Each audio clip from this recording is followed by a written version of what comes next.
My question is, if you were investing a small sum today, which approach would you use?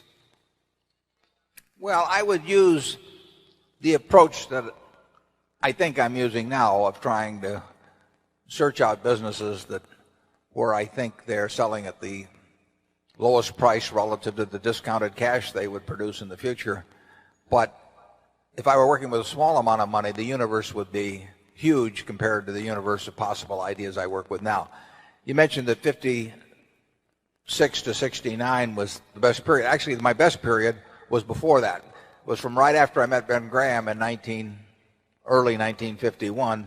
But from the end of 1950 through the next 10 years, actually returns averaged about 50% a year. And I think they were 37 points better than the Dow per year, something like that. But that I was working with a tiny, tiny, tiny amount of money. And so I would pour through volumes of businesses, and I would find one or two that I could put $10,000 into or $15,000 into that were just ridiculous. They were ridiculously cheap. And obviously, as the money increased, the universe of possible ideas started shrinking dramatically. The times were also better for doing it in that time. But I think if you're working with a small amount of money, with exactly the same background that Charlie and I have, and same ideas, same whatever ability we have, I think you can make very significant sums. But as soon as you start getting the money up into the millions, many millions, the curve on expectable results falls off just dramatically. But that's the nature of it.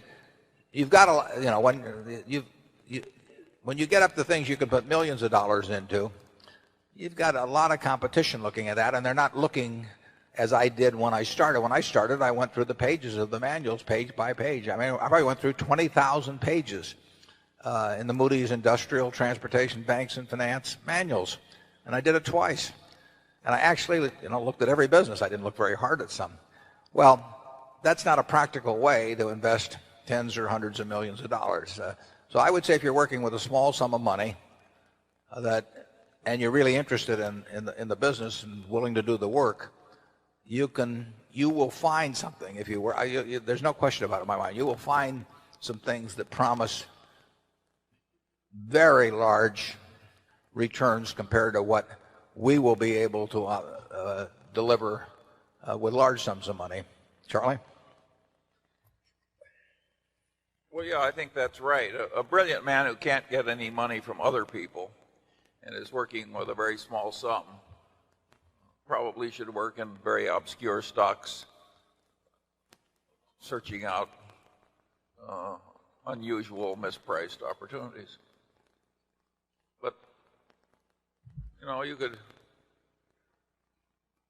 that's such a small world. It may be a way for one person to come up, but it's a long slog.